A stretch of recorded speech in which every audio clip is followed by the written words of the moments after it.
أشرف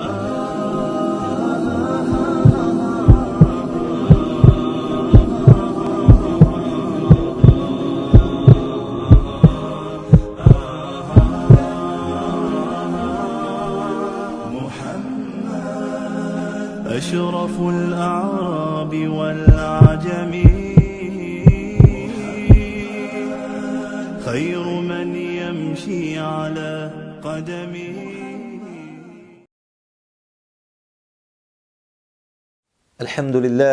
الحمد لله وحده والصلاة والسلام على من لا نبي بعده أما بعد السلام عليكم ورحمة الله وبركاته. Lors de la séance précédente, nous avions vu l'une des premières tactiques utilisées par les Quraysh à l'encontre du prophète d'Allah sallallahu alayhi wa sallam lorsqu'il a annoncé publiquement la da'wah, lorsqu'il a invité vers le tawhid, vers Allah subhanahu wa ta'ala publiquement pour la première fois au bout de la 3e ou la 4e année de sa mission. On a vu que les Quraysh, ils ne sont pas restés les bras croisés et que les Quraysh, ils ont essayé d'aller plaider auprès du seul qui pouvait peut-être faire entendre raison au prophète d'Allah sallallahu alayhi wa sallam, c'est-à-dire Abu Talib. Abu Talib, c'était le fils d'Abdul Muttalib, comme on l'a dit, et après le décès d'Abdul Muttalib, c'est lui qui est en charge des Banu Hashim. Regardez la sagesse d'Allah subhanahu wa ta'ala. On a Abdul Muttalib, il avait beaucoup de fils, mais parmi ses fils, il y avait 4 frères, par exemple. 4 frères qui sont très connus. 4 frères qui sont très connus. Il y a 2 d'entre eux, Al-Abbas et Hamza, radiyallahu ta'ala anhuma d'un côté. Et de l'autre côté, on a Abu Talib et Abu Lahab. On a Abbas et Hamza, radiyallahu ta'ala anhuma. Et de l'autre côté, on a Abu Talib et Abu Lahab. 4 frères, ils ont le même papa. Subhanallah, regardez leur destin. Hamza, Sayyid al-Shuhada, radiyallahu ta'ala anhu. Al-Abbas, radiyallahu ta'ala, il est parmi les compagnons. Il n'est peut-être pas du même niveau que Hamza, radiyallahu ta'ala anhu, mais il est parmi les compagnons du prophète d'Allah, sallallahu alayhi wa sallam. Et Abu Talib, il est mort en tant que mushrik et en tant qu'idolâtre. Il est destiné au feu de l'enfer. Même si le prophète d'Allah sallallahu alayhi wa sallam, il nous a appris qu'il est celui qui aura la plus légère punition parmi tous les habitants de l'enfer, Abu Talib. Dans l'enfer, mais qui aura la plus légère punition parmi les habitants de l'enfer. Hadith en Sahih Muslim. On n'est pas en train de dire que sa position est enviable. Mais malgré tout, c'est le moins pire des habitants de l'enfer. Mais dans l'enfer quand même. Et le 4e, Abu Lahab. Abu Lahab, c'est le pire qu'Allah subhanahu wa ta'ala il a mentionné dans le Coran. Tabbat yada abi lahab wa tab. Allah subhanahu wa ta'ala lui-même il a envoyé sa malédiction sur Abu Lahab et sur son épouse. Allah il a mentionné par son nom dans le Coran de fortes mauvaises façons. Et quand Allah est contre toi, il n'y a plus d'espoir. Car Allah subhanahu wa ta'ala, il est contre toi, il n'y a plus d'espoir. Wa makaru wa makar Allah, wallahu khayrul makirin. Regardons le destin, subhanallah, 4 frères et comment ils ont été éparpillés et comment est-ce qu'on se souvient d'eux à travers les annales de l'histoire. Bref, Abu Talib, on était en train de parler d'Abu Talib. Abu Talib, il a défendu l'islam. Il a défendu l'islam, même en tant que non-musulman, il a défendu l'islam. C'est la question qu'on peut se poser, c'est pourquoi Abu Talib? Pourquoi est-ce qu'Allah subhanahu wa ta'ala n'a pas choisi un musulman pour défendre l'islam? Pourquoi est-ce qu'Allah Allah subhanahu wa ta'ala il aurait pu prendre un musulman, Abu Bakr, Omar ibn al-Khattab plus tard, etc. Là, Allah subhanahu wa ta'ala il a utilisé un non-musulman, Abu Talib, pour défendre l'islam. C'est réellement surprenant. Parce que Abu Talib, in fine, c'est quand même quelqu'un qui était réellement sincère. C'est quelqu'un de bien dans l'absolu. Il savait que son neveu était un prophète et il a toujours été là pour lui. Il savait, mais il n'a pas accepté. Il avait la connaissance, le savoir, mais il n'a pas cru, il n'a pas apporté iman. Mais il a toujours été là pour le prophète d'Allah sallallahu alayhi wa sallam, avant et après le début de la prophétie. Abu Talib, il a toujours été là pour Muhammad sallallahu alayhi wa sallam. Et donc, Abu Talib, selon certaines narrations, nous voyons qu'il savait pertinemment que c'était la vérité.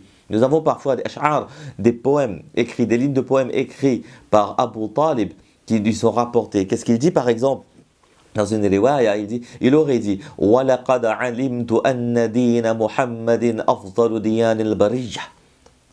J'ai su, je sais que le din, la croyance de Muhammad, c'est le meilleur din de l'humanité. C'est la meilleure croyance de l'humanité. Et il dit aussi لَوْلَا الْمَلَامَةِ. Ce n'aurait pas été la crainte des critiques et des moqueries, eh bien vous m'auriez vu embrasser l'islam. Vous m'auriez vu embrasser l'islam. Nous, avec le recul, on se dit pourquoi est-ce qu'il n'a pas apporté l'islam? Pourquoi est-ce qu'il n'a pas cru en Allah subhanahu wa ta'ala? Ça peut ne paraître surprenant.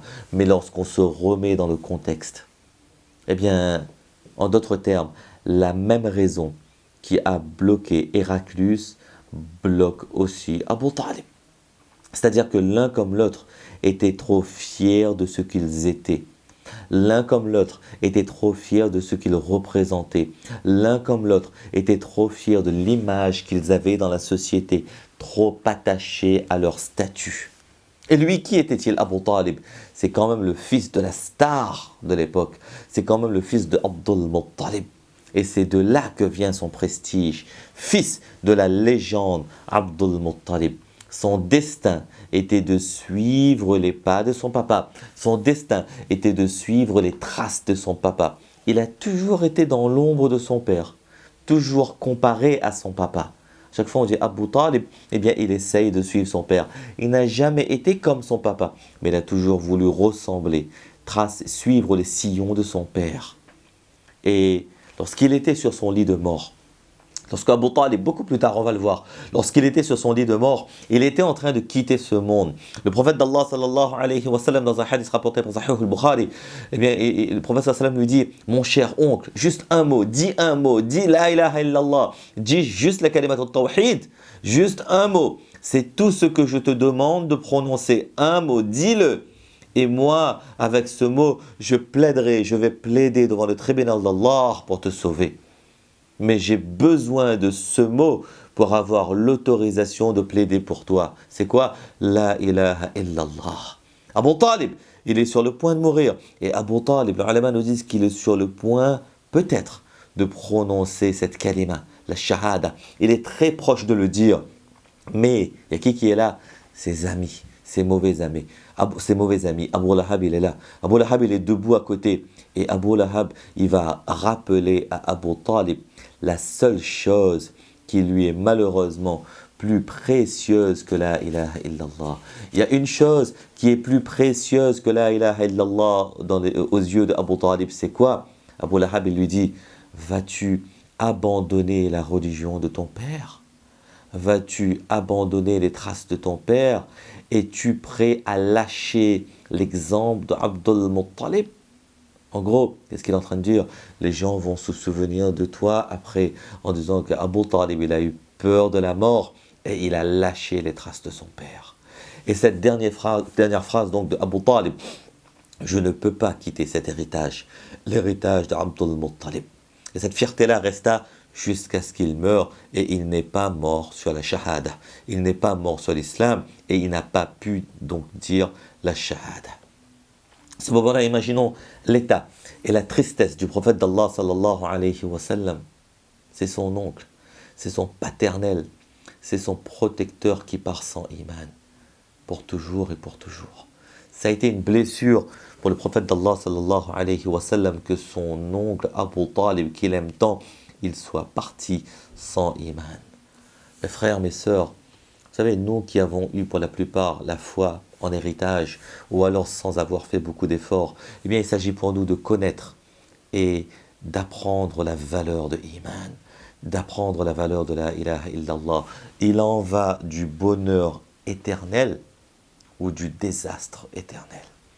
C'est le plus grand cadeau qu'Allah subhanahu wa ta'ala nous a donné. Et le plus grand service qu'on pourrait rendre à quelqu'un, c'est de lui présenter la ilaha illallah, la da'wa, la ilaha illallah. Vous savez, Eh bien, souvent on se dit que le prophète d'Allah sallallahu alayhi wa sallam, eh bien, il a été triste de la mort d'un proche, de son oncle, de Abu Talib.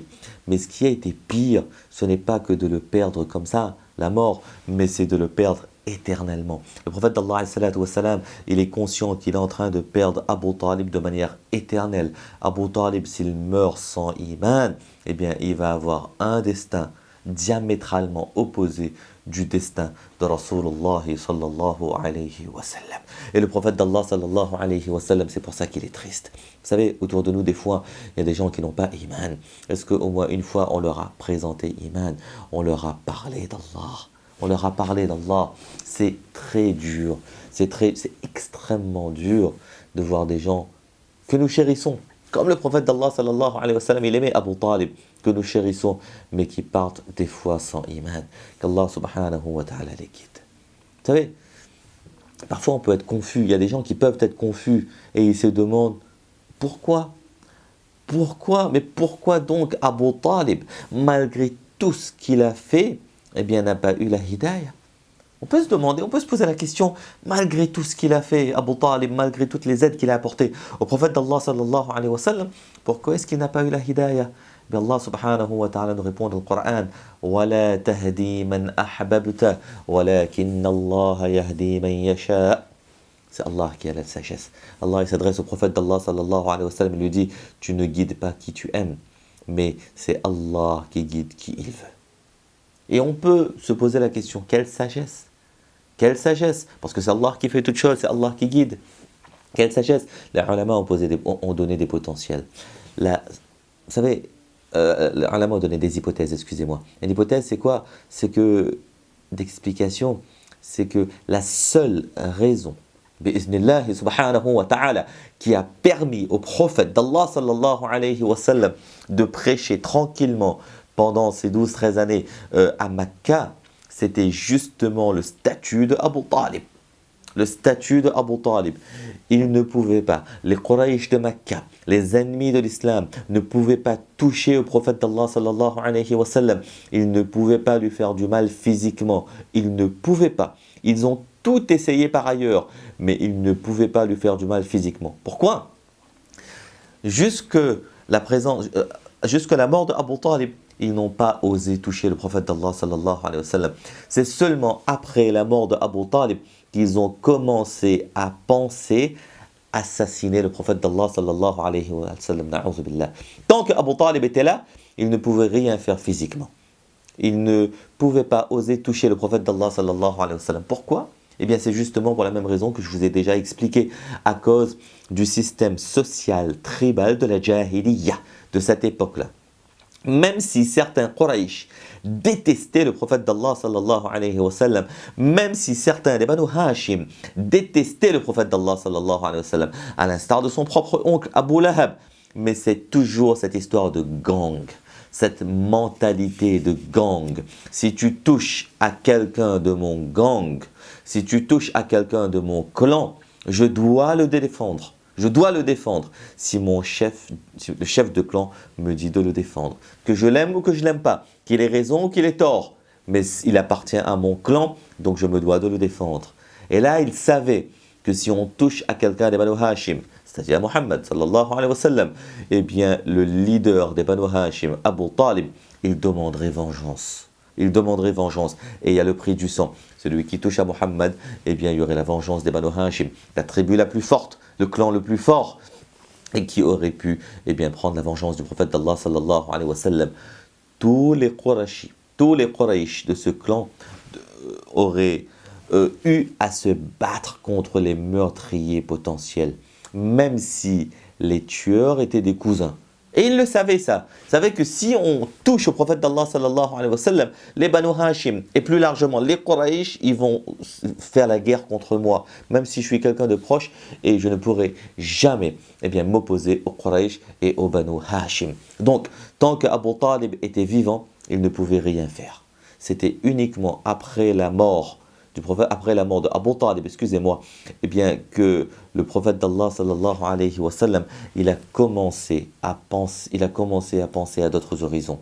Vous savez, tout ça c'est lié. La sira c'est lié. Plus tard on va voir mort de Abu Talib, Le prophète d'Allah sallallahu alayhi wa sallam, il part à Taïf pour essayer de chercher une espèce de protection tribale.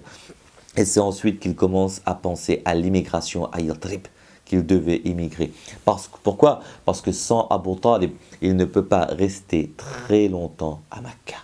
Il en est conscient, il ne peut pas rester très longtemps à Makkah. Et c'est pour cela, et nous allons le voir plus tard, bismillah subhanahu wa ta'ala, qu'il a dû émigrer quelque temps plus tard, après la mort d'Abu Talib, vers Yathrib et vers Medina Munawwara. Mais on est encore loin de ça, on est encore à la 3e, 4e année de la prophétie. On a parlé de Abu Talib parce qu'on était en train de discuter de lui, mais sachez une chose, que la mort d'Abu Talib et la hijra et l'émigration sont deux événements très liés. On en est peu conscient, mais ce sont deux événements très liés. Et il faut avoir une lecture dynamique de la sira. Qu'Allah subhanahu wa ta'ala nous donne le tawfiq de comprendre cela, de mettre en pratique et surtout d'avoir la conscience et de comprendre la valeur de l'iman, la valeur de la foi, parce que la foi c'est vraiment la chose la plus importante sur terre, de dire et de comprendre et d'accepter dans le cœur La ilaha illallah Muhammadur Rasulullah. Qu'Allah subhanahu wa ta'ala nous fasse mourir avec iman. Amin. Wa akhiru da'wana anil hamdulillahi rabbil alamin. Fajazakumullah wa barakallahu fikum. Wassalamu alaykum wa rahmatullahi wa barakatuh. حبيب الله يا رسول الله محمد